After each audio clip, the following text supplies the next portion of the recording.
9, 8. You're watching The 7, Experience Comic Culture 6, and Sales. 5, Streaming live daily to 4, Facebook, YouTube, 3, Twitch, and Twitter. 2, 1.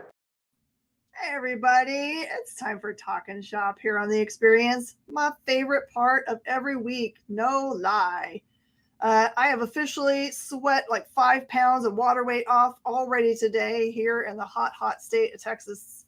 Hopefully everywhere, wherever you guys are, you're not either being flooded out by big tropical storms or dealing with crazy aftershocks from California. I guess had an earthquake also on top of being in the middle of a typhoon. And we're going to have a lot of fun today talking about comic books so we can forget all of that stuff and not worry about how hot it is wherever we are and how much rain there's going on. We can just enjoy the comics. Today I get to talk to really cool people. Dan Price, I've already met before, but now I get to actually officially talk to him. And maybe, fingers crossed, we'll get Casey Allen on today, co-creators of Bigfoot Knows Karate. And then right after them, after the half hour, we'll get to talk to Hack and Tim Seeley.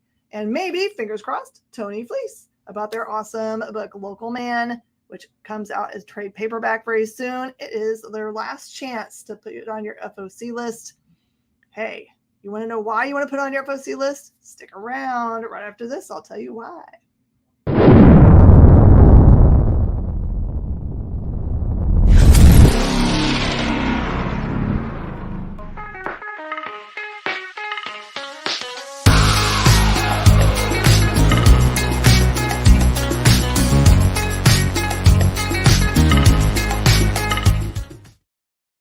Everybody, also wanted to say to all you cool cats that just started college today, I'm proud of you, man. Just stick with it. Stay the course. It'll be worth it. But nothing else, it'll give you a lot of personal growth, even if you don't use it later on. I have a criminal justice degree, for example, and I am a retailer. See? That's what happens. All right, everybody. Welcome, Dan Price, and maybe eventually Casey Allen. Hey, Jen, how are you today? I'm doing really, really well. I was just. I have to ask you a quick question. You're sure, in Houston. You're a CJ major. Did you go to St. Houston State? I did not. Actually, I started out at Southern Nazarene University because I was officially going to be pre-med, and that had a really high acceptance rate to medical school. And then I just took excursuses into psychology, sociology, and then criminal justice. I had to ask because the CJ major, I went to Sam. I had to know. So anyway, sorry to disrupt everything with that. But go ahead. But fun fact, I'm donating my body to science so I could be part of the body farm. Oh, really? No lie. That's awesome. You too can watch me, corpseify in a field someday. Hopefully not soon. Hopefully not. No, you gotta. Are you obsessed with true crime stuff? I mean, I know we have this discussion a lot about whether that's a healthy obsession or no, but maybe if you're a CJ person, it's less weird if you are. Right. No, I wasn't a CJ major at Sam. I was an art student there, but so I don't have the true crime bug. But my sister, not my sister, my sister enjoys that too. My wife's really into that stuff as well, and really into Only Murders in the Building. She listens to podcasts and stuff. She's into it, man. So anyway, yeah, it's pretty cool. Yeah, the discussion is whether that's a healthy thing or not, and I think that they've decided that for some reason. It's very popular for women 25 to 65 or something. It's like a huge demographic for them. It's that we like to figure things out. So it allows us to be kind of like sleuths at home. And also it lets us know what to watch out for in case people feel murdery. We'll notice right away. Absolutely. Absolutely. Let's stay on guard. Right. So you said that you went to school for art. So you actually knew what you were doing. Like you had a focus and you stuck with it. Did you envision? Well, yeah, no, comics were the things from a young age. I was really into them. I wanted to draw them. I went into college as a graphic design student, and that's what I was doing. And a lot of illustration courses along the way. I actually ended up graduating though with a major in English with a creative writing influence. So I was an arrogant, schmucky kid, and didn't really jive well with the art department. I wasn't really into what I was learning, and I can do this on my own, and that kind of attitude. Really, real jerk. And got really into writing, and so I finished my degree with an English major with an influence in creative writing and minor in studio art. So yeah, that's what happened. So it all kind of worked out because I write and I draw, and this is what I do. So it works. It worked out pretty well for me. All right, now I need a shirt that has figure drawings quote on it. Doctor, I feel murdery today. Absolutely. No lie, my husband's actually kind of concerned about it, which is funny.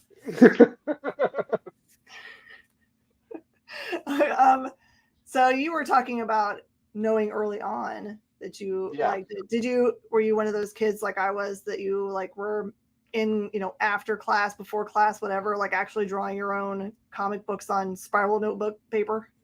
Yeah, so I was just drawing, like the thing that got me drawing before comic books was I was into superheroes. Superman, the movie with Christopher Reeve, Flash Gordon, Sam J. Jones, and then yes, and then without a doubt, the thing that really and Adam West Batman. I was a big fan of that.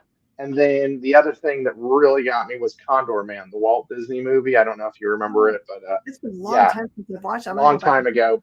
Yeah, actually, it's on Amazon. I own it. I watch it from time to time because it's amazing.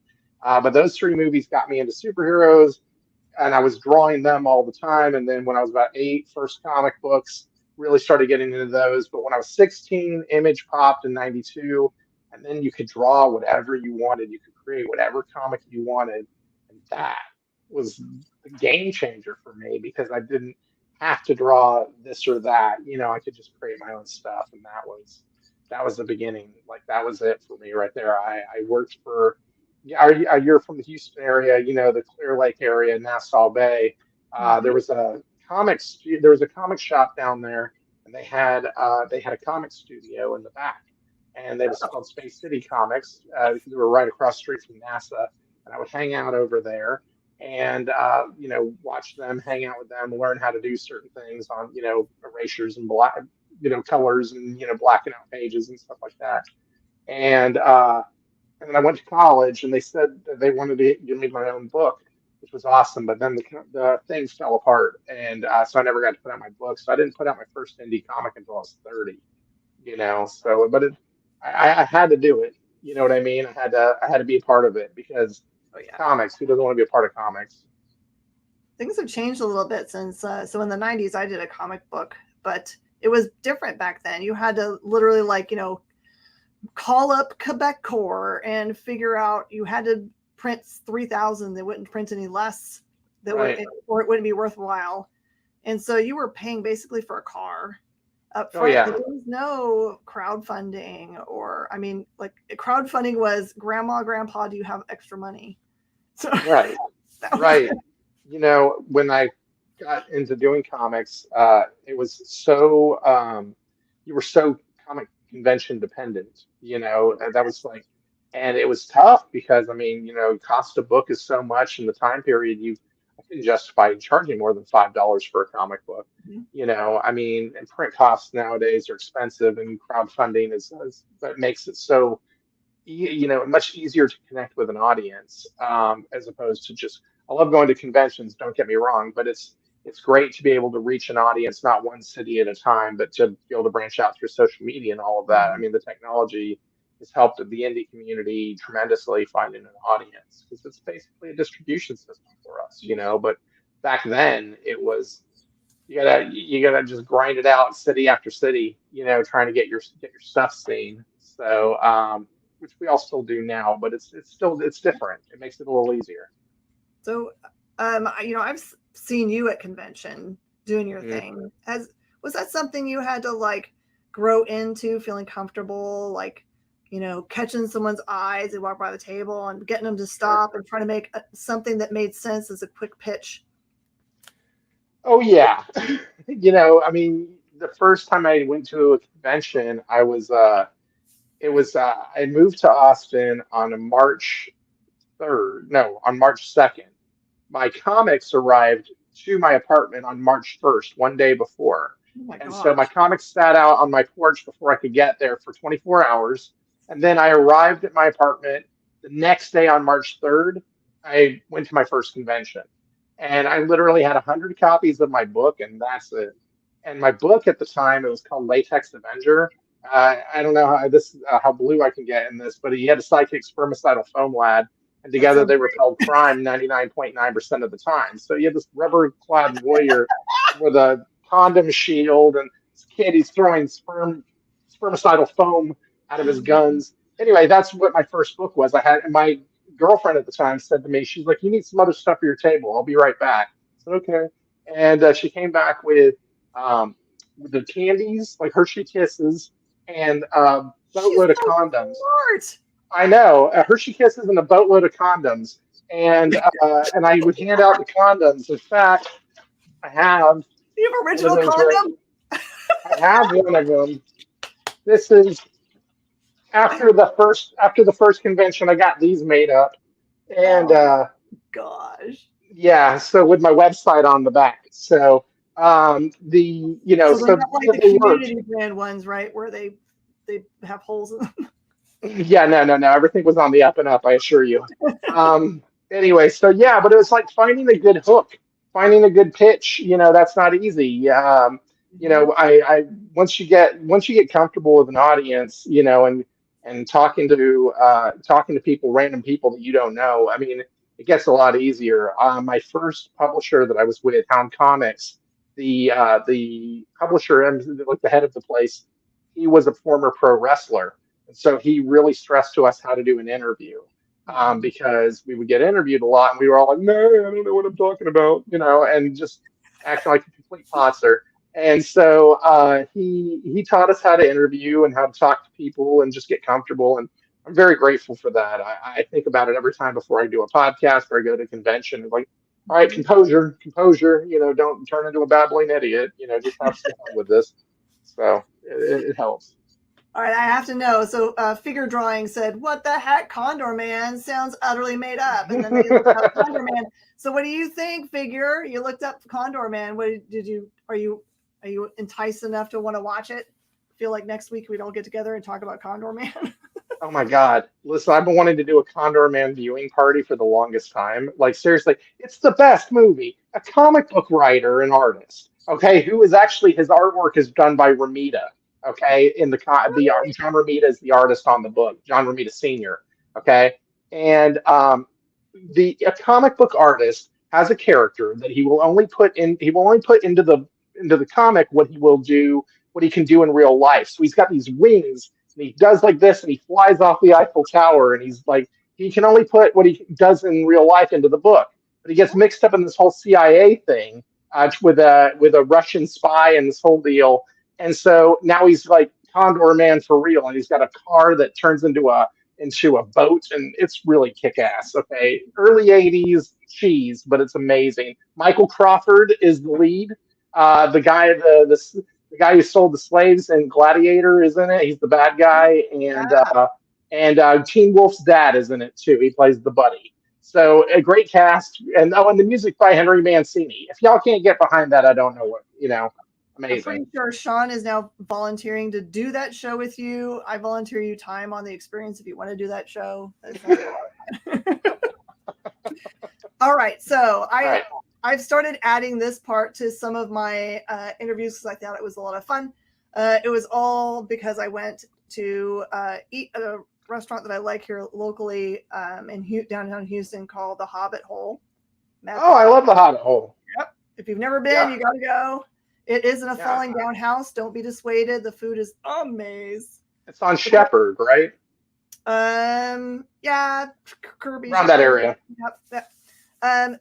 So they had on Saturday night, they had some trivia and it was a lot of fun. And it wasn't straight up trivia where it was like, what's the population of blah? He did it really as a fun thing where he kind of like mixed it up. You thought you were going to be answering a question about one thing, but he would go sideways at the end, which was fun. I'm not doing that today, but I was like, this is a lot of fun and it is engaging. So, all right, so we're going to do this one. I've got a question for you guys. Okay, everyone, wake up out there. It's time.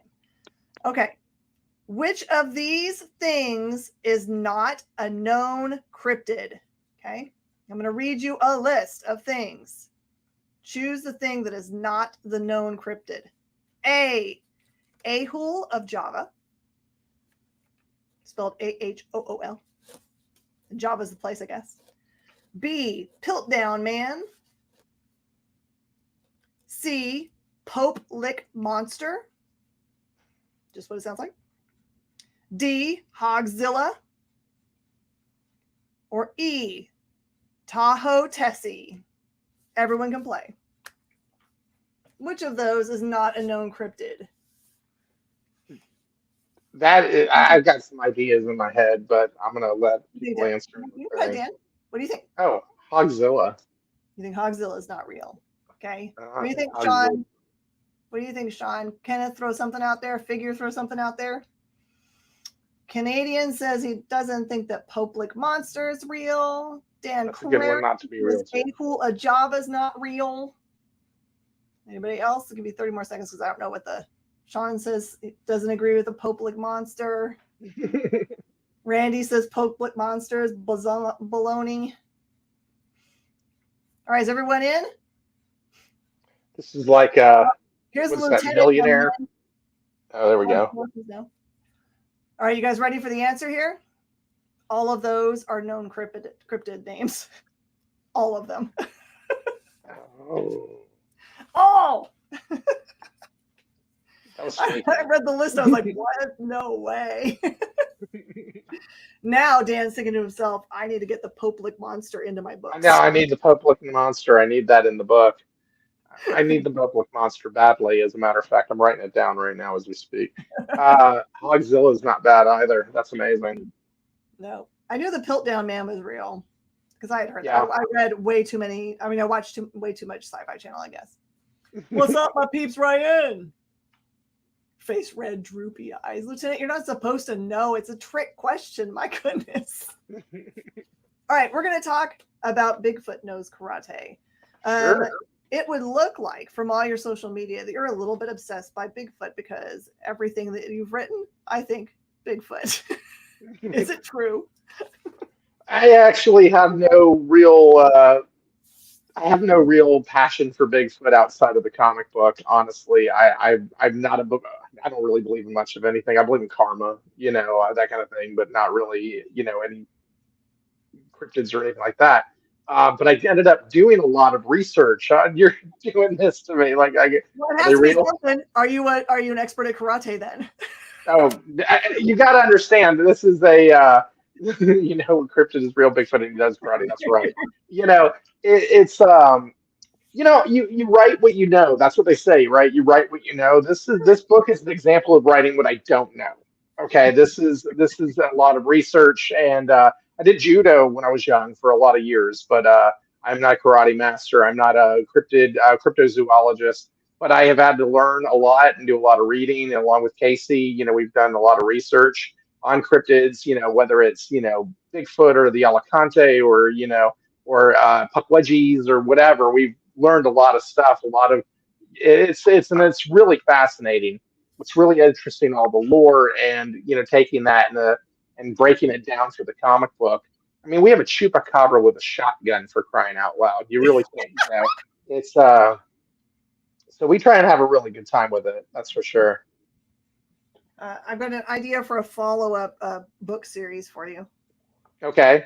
Bigfoot wears high karate. That's amazing. That's amazing. Now, when he retires, it's going to be Bigfoot. Bigfoot does Pilates, is what we decided. So that's when he's retired. He's going to be doing Tai Chi on the beach and that kind of thing. So be good. Awesome. All right. So in the first book that you have in this series, what is it focusing on? Like origin story? Actually, no. We kind of liken the first issue to Godzilla versus Kong meets Kill Bill with a twist. It's you've got it starts off very small. You have this little bunny in the forest, and then he's being stalked by the Bigfoot, or at least you think he is. He's actually saving the bunny from from a wolf. And the first book is subtitle is Hunter Prey. So he lives, you think of a world where anyone could be the hunter and anyone could be the prey at the same time, and that theme runs through the book. Whether it's the wolf hunting the rabbit, or the Bigfoot protecting the rabbit from hunters, or the Bigfoot being hunted by Cthulhu. The role changes from the hunter to the prey completely, constantly. And I will say the Cthulhu character also knows martial arts. His name is Kung Fu Cthulhu, and you've got Bigfoot versus Kung Fu Cthulhu in the ultimate cryptid showdown of the century. Um, and so but we start to peel back the onion a bit on this character. We see, the concept of astral projection shows up quite a bit in the book as well. That's something that we're dealing with. There's a lot of little facets to the character. I think a lot of people expect that based on the title, Bigfoot Knows Karate, they're walking into a comedy. But I can assure you, while there's a couple of good jokes in there, you're walking into a very, very, very meaty story. So. Kung Fu Hulu sounds like Hulk Hogan with a lisp. Well, it's funny because that's amazing. The thing about Kung Fu Hulu is his character traits are based off of Max Cady from Cape Fear and Macho Man Randy Savage. So that's funny that you said that. Oh, there is a tie-in. All right, so you have right now, you're like in what, day 2 for the new Kickstarter? No. We don't go till September 20th. No worries. Yeah. No. We go with September 20th.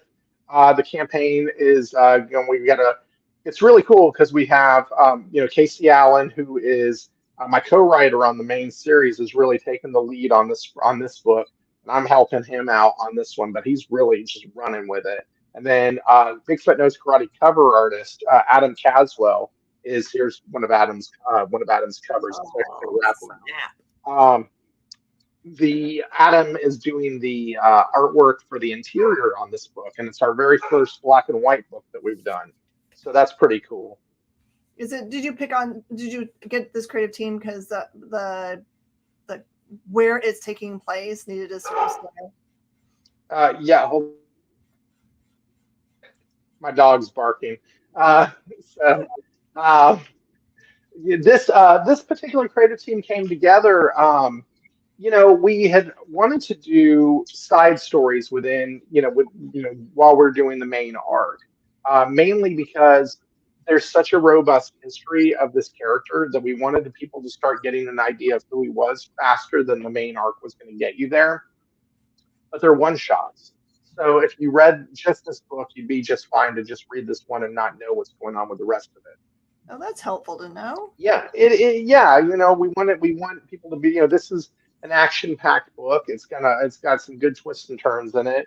But and the artist, picking up Adam for the artwork on this one is really cool because he started off just sending us fan art. Can I show you something real quick?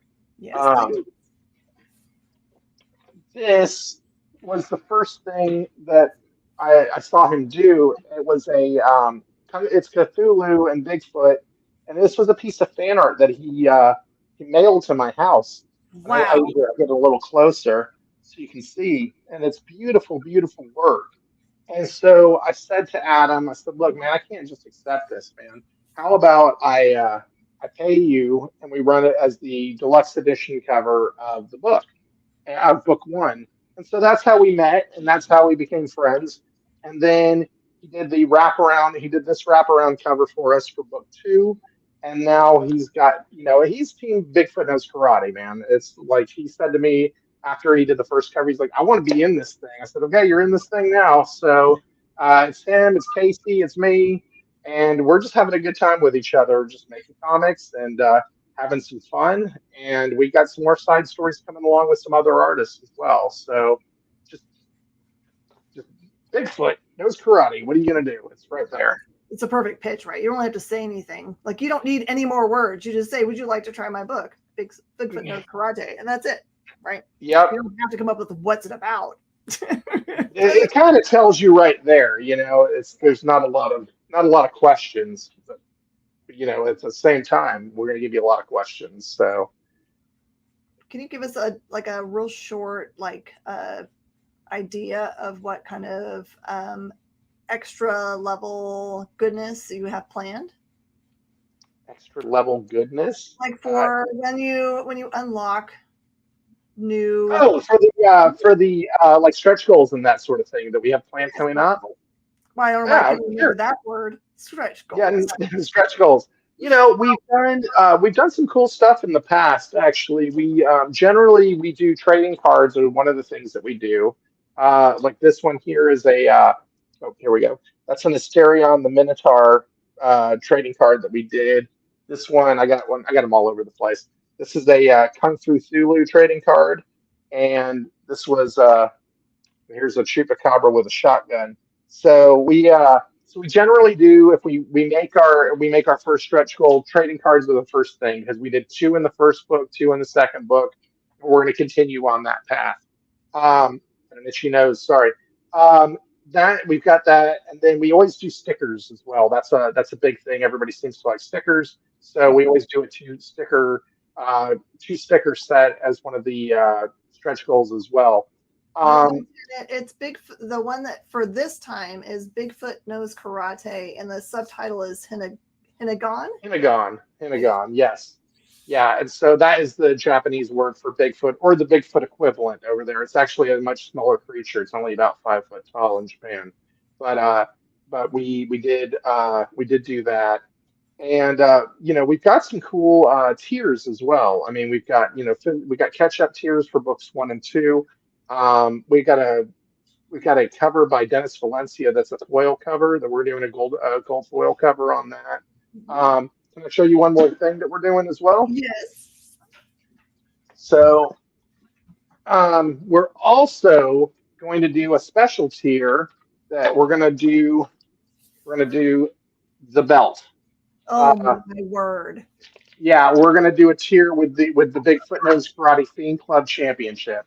So that will be something that is available as a tier. You can get a Bigfoot Knows Karate Fiend Club Championship belt. It's absolutely cool as hell. I have one myself. I recommend it for everyone. So that'll be something that's available. I'll sign it. We'll give you all the books to go along with it. So something else that we're doing that's just kind of weird and strange. So having some fun. All right. As we wrap up, I just have to mention Ryan Riley has come up with a new character for you, Machine Gun Mothman. Oh, that's gold, Ryan Riley. That is absolute gold. All right. It looks like we can find you at. Oh, that's way too many letters for me to read with my bad eyes. Is that the right place for people to find you on social media? The one you posted? Danomite139. You can also go to BigfootKnowsKarate.com and check out the books there. But yeah, Instagram, Twitter, Blue Sky, TikTok. I'm Danomite139. So yeah, come check me out and follow me and check out the book. It's going to be a lot of fun. And if you're in the Austin area, you might see Dan around at a local convention or comic book store there. Hit up your LCSs and tell them you want them to carry this product, because I'm sure there'll be some kind of retail tier so they can have it also. Absolutely. We do have a retailer tier this issue for sure. So. All right. Thank you so much, Dan. Thank you so much, Jen. I really appreciate it. It's good seeing you again. And thank you all of y'all for listening to me babble today. I appreciate it. It was awesome. And now everyone's going to go order Bigfoot first. Where's High Karate? Where's High Karate? I like it. Awesome. Right, stick around, and we got Hack and Tim Seeley up next with maybe a side of Tony Fleece. We'll see you after these words. Thanks, Dan. Thank you. Have a great. You know how when you go to Comic-Con, after Comic-Con, you go to the hotel bar, and there's a whole bunch of people playing music and dancing, and you've got Pikachu and Lara Croft Tomb Raider doing the cha-cha slide just down from Deadpool and Batman and Wonder Woman? That's every Saturday night over on the Experience Twitch channel. Join Taji Beats for the EXP Dance Party, exclusively on Twitch, twitch.tv/the_EXP.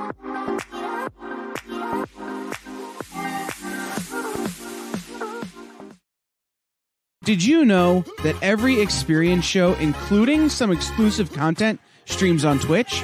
check it out. Twitch.tv/the_EXP. Or just scan that QR code.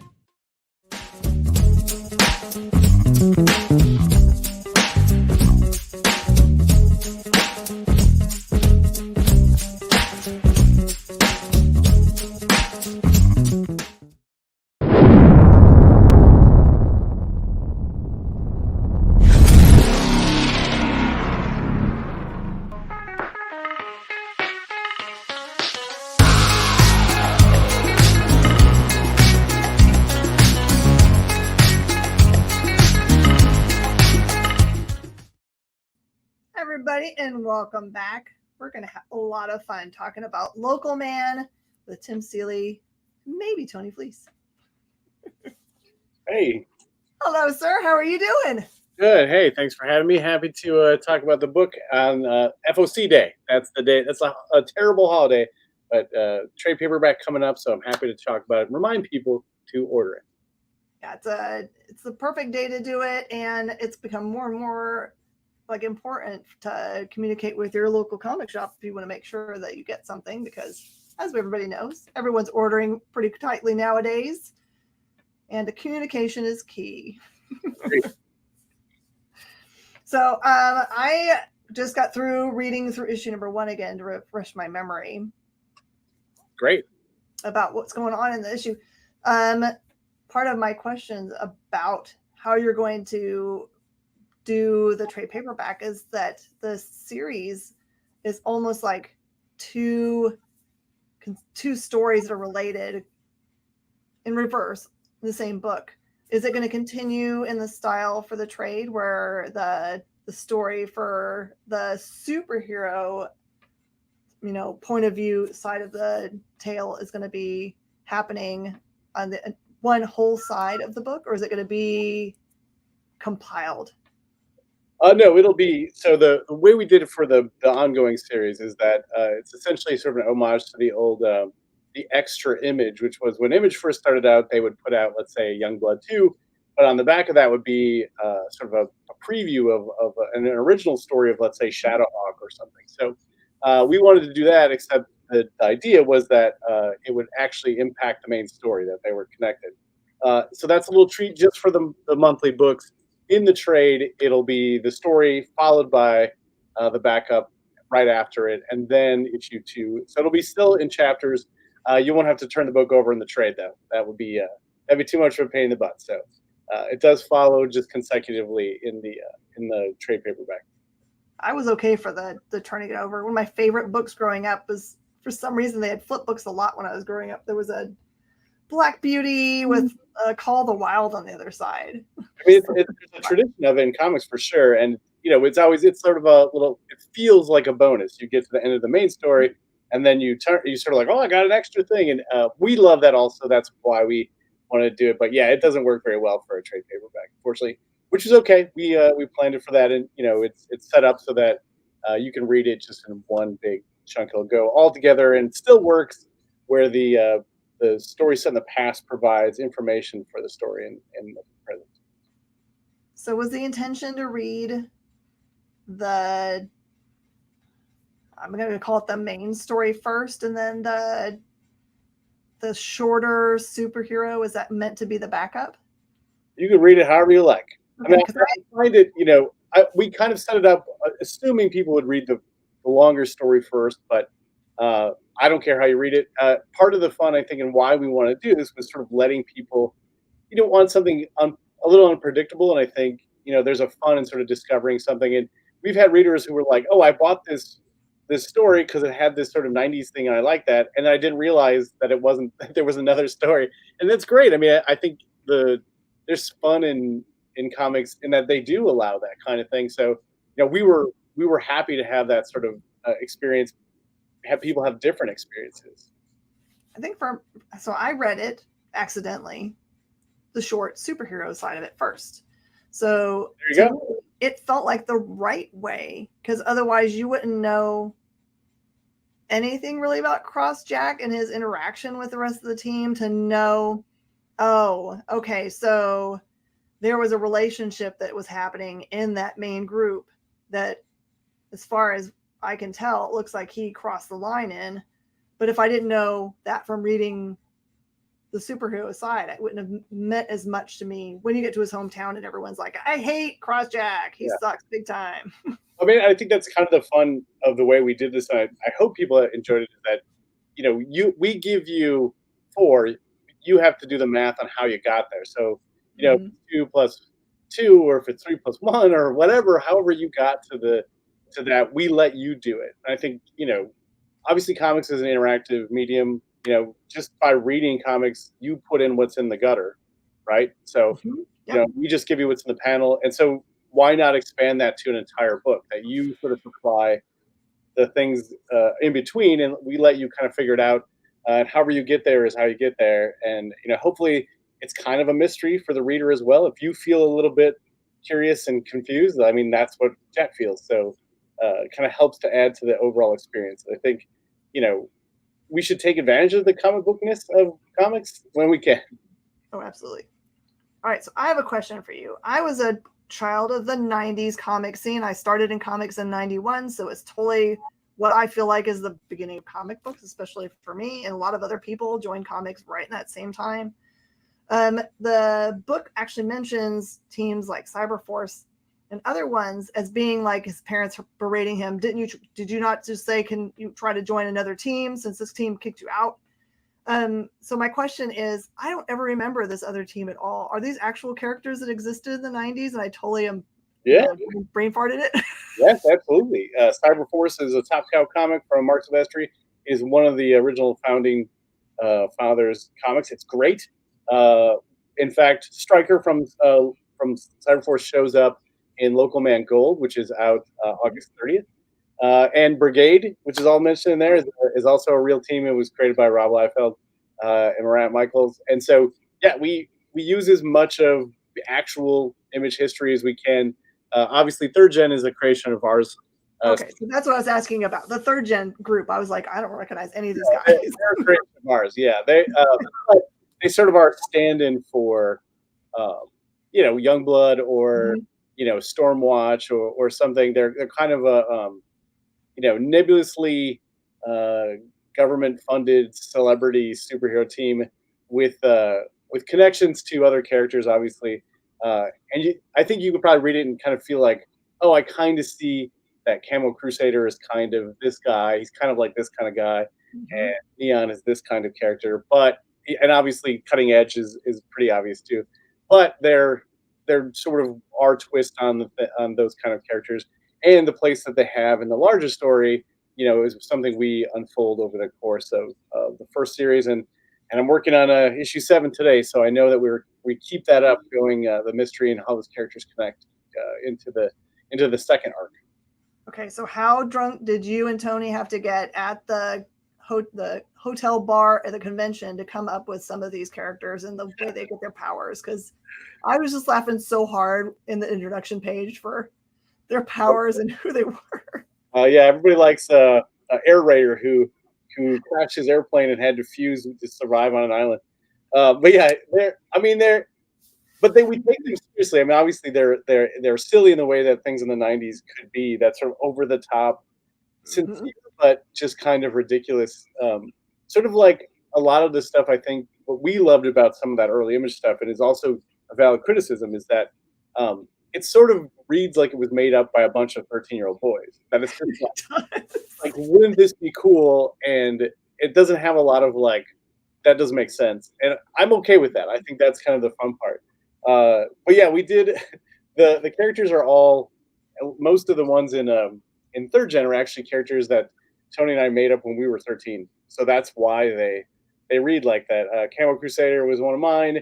Neon was one of mine. A lot of the 4th Gen kids who show up are mine and Tony's characters from when we were kids. So they feel that way because they are. In fact, I just found the original Crossjack sketch. It was in the back of my file cabinet from 1992.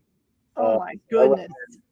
Like 14, 15, when I did the original design. It was on the back of a flyer for Burger King, a job fair, which I used to get a job at Burger King that I worked for 3 years. So there you go.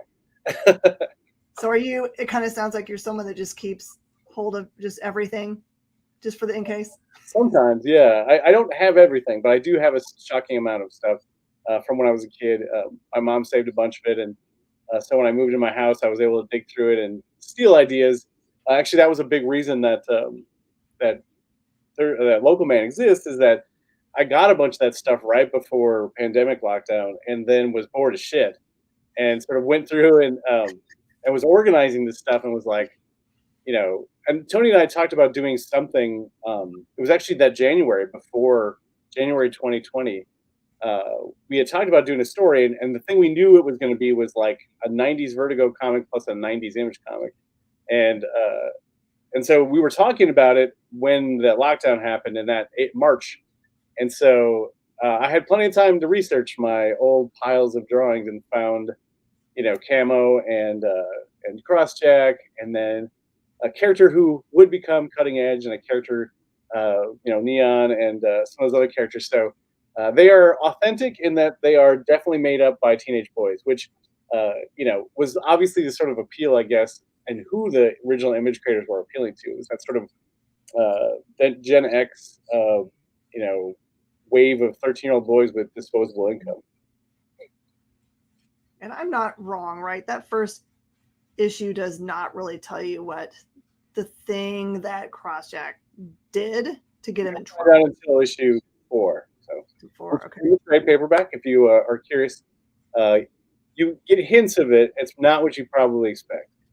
No, that is not right then. Oh, I thought I had it all figured out already. Well, we were messing with you on purpose, but so yes, it turns it on its head a little bit.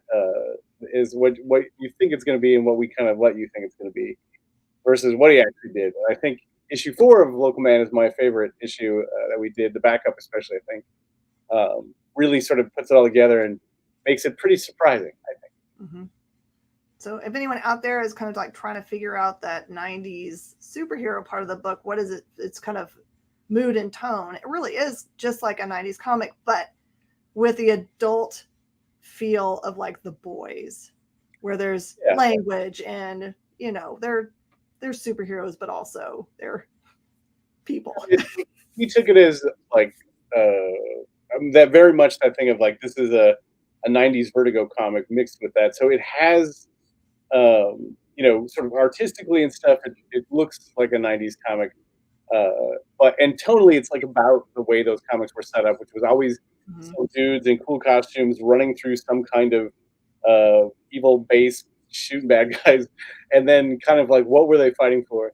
And it kind of plays out as an evolution across the story. All of those are sort of moments from Jack's past that tie into the current story. And so, for my own self, each issue I sort of homaged one of the original Image creators. So the first issue I was again, I don't want to do them exactly because I feel like that would be a disservice, but Sure. I use the kind of vibe. And so the first issue is sort of a Rob Liefeld homage. The second one is a Eric Larson. Issue 3 is a Todd McFarlane. Issue 4 is Jim Lee, and issue 5 is J. Scott Campbell. And so, Beautiful. Yeah, probably not 100% obvious, and I don't do it exact because I don't want to do that. But I use that as sort of my my touchstone as a style. Mm-hmm. All right, so I actually went and because I like to do kind of like trivia stuff, I went and looked for this list, and it doesn't exist. It's really weird. You can look up what's the most hated superhero, but there's like, just fan groups BSing their way through list, or there's a list for most hated Marvel. I haven't found a single one that includes any DC characters, and most of them are just like polls. So let's poll, everybody. What do you guys think is the most hated superhero in comic books? Here,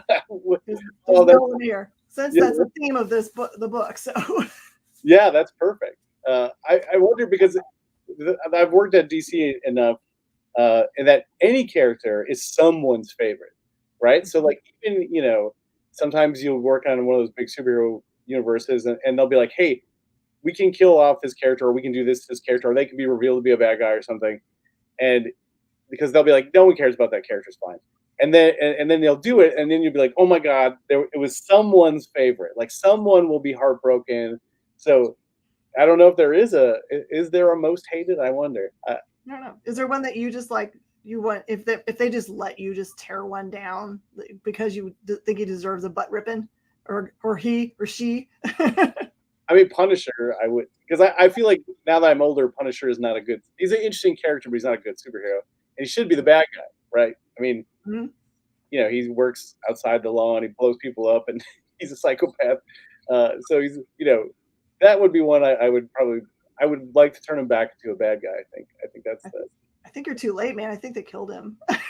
Well, then they brought him back, and then he was like part of the ninja group and stuff. So they figured out some stuff with him, but and made him interesting as you always have to do with characters that you reinvent. But and he's also such a late '80s sort of Bernie Getz, take it into your own hands, kind of character. That's I think outdated now. That I think that's why you have to redo him. The audience is funny. So looks like Jay's playing to me by saying Cyclops' final answer. I agree. And Yeah, it's like Guy Gardner, what did he ever do to you? Well, Guy is he's supposed to be a jerk, but no, not Plastic Man. Plastic Man is great. I will not accept that answer. But Guy Gardner is supposed to be a total douchebag, and that's perfect. He's hated, but we love him because he's terrible. Like Lobo, we love him because he sucks. Yeah. Yeah. But Cyclops, that's a funny one. A lot of people hate Cyclops, but I think that's a character you have to. They've had to sort of make him. He has to be the uptight, guy with a stick up his ass to sort of contrast with Wolverine, right? So of course he was like a total douchebag. Yeah, people are all like, "Why do you hate him so much?" I was like, "You just need to go look up on the internet. Just put in why does everyone hate Cyclops, and there is an actual list of all the things that Cyclops as a character has done." Including, cheat on his wife while his wife's got cancer, things that make him a douche. Yeah, wow. Man, that's that makes him Newt Gingrich. So I don't know. Bad, horrible. Yeah, true. All right, you've had some success in having some of your properties become, movies and TV stuff. So Hack Slash and Revival. If you had your way, is there any of your other fun things that you've put together? Like, I don't know, Money Shot. Great. I wish somebody would have action Money Shot, please. It's so funny. I looked at the whole list and I'm like, please, of all of them, I love them all, but Money Shot would be That's what we need. I mean, Local Man, I think would be interesting because you have to figure out how to do the sort of the vibe of like a 90s superhero thing in live action, which I think would be much tougher to do than it is in comics. But on the other hand, I just saw the new Ninja Turtles movie, and they figured out so much sort of vibe, comic booky vibe in an animated thing that I thought, man, maybe it is possible. So if you can find, live action stuff for me is just it's a check. When I get an option check and I'm like, yeah, I can make more comics. That's kind of I haven't had anything show up on a screen not one of my comics anyway. So hey, if somebody wants to option, try making it. I give you all my support and good luck, and then I'll make more comics.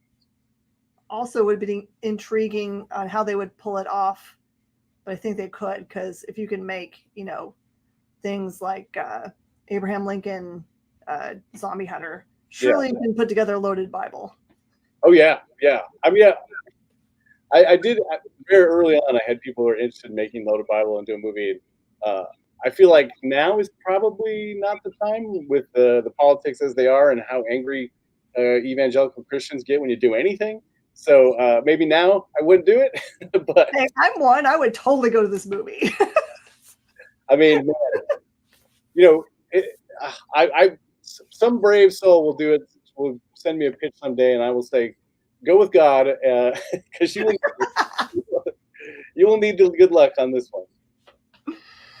I love how you built the universe. That is like, of course, the papacy's got all kinds of problems, and oh yeah, and Jesus would not be into them. He would be like, "These jerks. I'm not gonna work with these dudes, even if he's a clone." Jesus would be like, "Nope, no deal." He was a working man guy, so he wouldn't go for all this institutional stuff.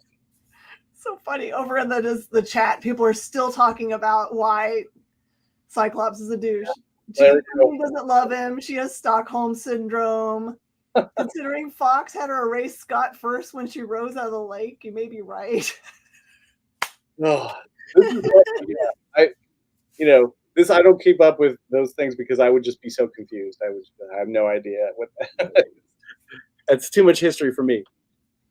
So also ongoing right now is the Night Terror storyline in which you're doing the Angel Breaker, which I don't know how I missed Angel Breaker #1, which is already out, right? Yeah, I think Angel Breaker 2 is out this week. So yeah, you're about a month behind, I believe. I am. Night Terrors has been one of these interesting releases that we didn't, like I'm a retailer, and I didn't really know how to order for it because traditionally summer event books don't do very well because everyone's traveling and spending money on vacation and all that kind of stuff. But this one, the series has really surprised us that people were slow to start, but as we could just keep on adding more and more to pull boxes, as people say. I don't want to miss out, and so we have less and less for the rack as we keep on trying to play the catch up. So that's great. Yeah, I mean it's a Josh Williamson and Ben Abernethy creation, and I was happy to play with the toys. But I think it's cool to do. There's a vibe for horror in the air, I think, in general. And I have had seen some people sort of wonder, why would you do a horror event in summer instead of like around October or something? But on the other hand, like when Terrifier came out in the beginning of summer, it was like a huge hit. So horror has always been a big summer thing. There's definitely plenty of when you're relaxed and chilling out, like you want to have the safety of a good air. So I think it was good timing. There isn't a lot of sort of horror superhero stuff around, so that's one of my favorite genres. So happy to work in there and do something fun with it. Yeah, and I think it's perfect on the heels of like the Deceased and DC versus Vampires, all of those that kind of felt like they were getting people excited toward the kind of idea of this. I feel like there's a whole universe for DC that is now just a horror version of everything, which is awesome. And the Deceased and DC vs. Vampires are like alternate universe stories. This one is the main thing, so it has actual consequences and stuff. And getting to do Angel Breaker, which is a new character, which I was really excited that they were doing a character that's not sort of mired in the history, and it gave me a lot of room to play around with. So her history is not well established. We hint at some of who she is here, but I treated it just like I'm gonna just stick a pair of superheroes in a slasher story. That's how I treated it. So it's kind of like a weird James Wan sort of horror story, except the leads are Angel Breaker and Raptor, and they're stuck together and they don't trust each other, and they have to get out of this cult church which is full of crazy stuff going on. Oh yeah. Yeah, I think I'm excited to see how they're going to wrap it up and get everybody out of the dream world that they're in. Are they in one? How much are they in there? Yeah, it's like one of those things that they're keeping it pretty. It's like, yes, you think you know what's going on. Reminds me of one of my favorite X-Files episodes, which I think we're still actually all our heroes are still underground in the spore. Oh yeah. That's a great one. The giant mushroom thing. That's I just expected them to tie up the entirety of this X-Files universe by having them wake up there. There you go. And then you find out that all of DC characters have been living in a mushroom for the past 80 years. So people love that. That would be awesome. Just all of them, and they're kind of like their skeletal kind of state. Yeah, they're all dead, and they're in their 80s. It's all big reboots. You got to pay attention. What else are you working on past all of that? Do you have something cool you want to pitch? Oh yeah, I mean I've got so Local Man, Money Shot. Those are both coming out now, and then starting in September is my Masterverse series, or Master Universe Revelation series, which is a prequel to the Kevin Smith Netflix Master Universe cartoon. So that comes out in September, 4-issue series. It's actually, the artist of it is Eddie Nunes, who designed the characters for the show. So it looks like the show. It's awesome.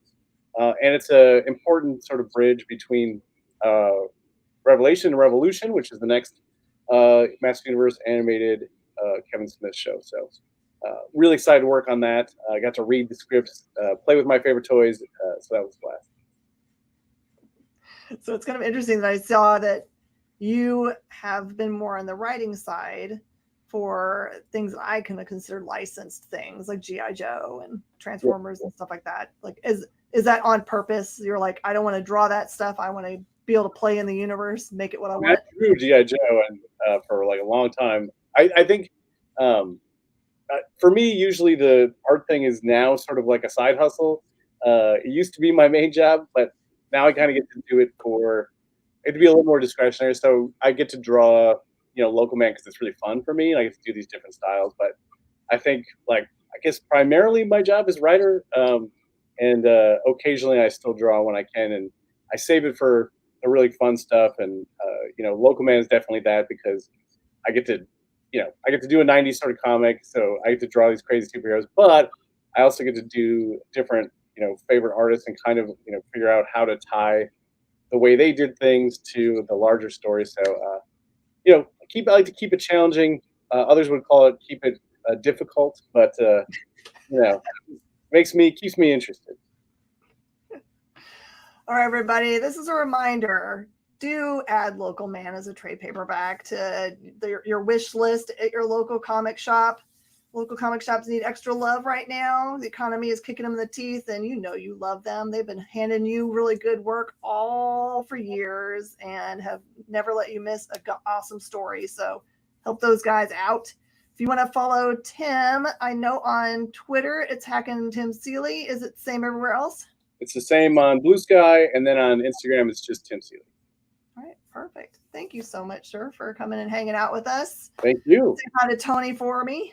Yeah, sorry I didn't make it. I think he might have thought when I said 4:30 Central that it was 6:30 LA, but it's actually 2:30 LA. So he might not have got that quite right. So he might be dealing with some weather too. Yeah, there's also that for sure. So, but thanks for having me on. Happy to promote stuff. Thanks for reaching out.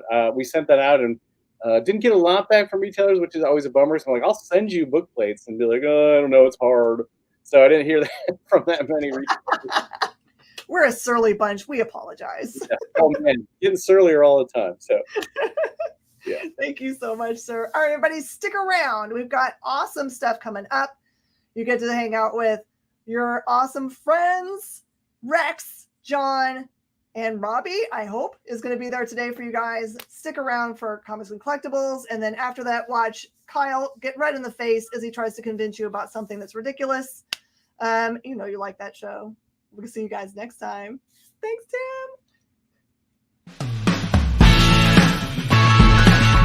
Join the party. Head over to our link tree to find all the links for everywhere the experience is all the time.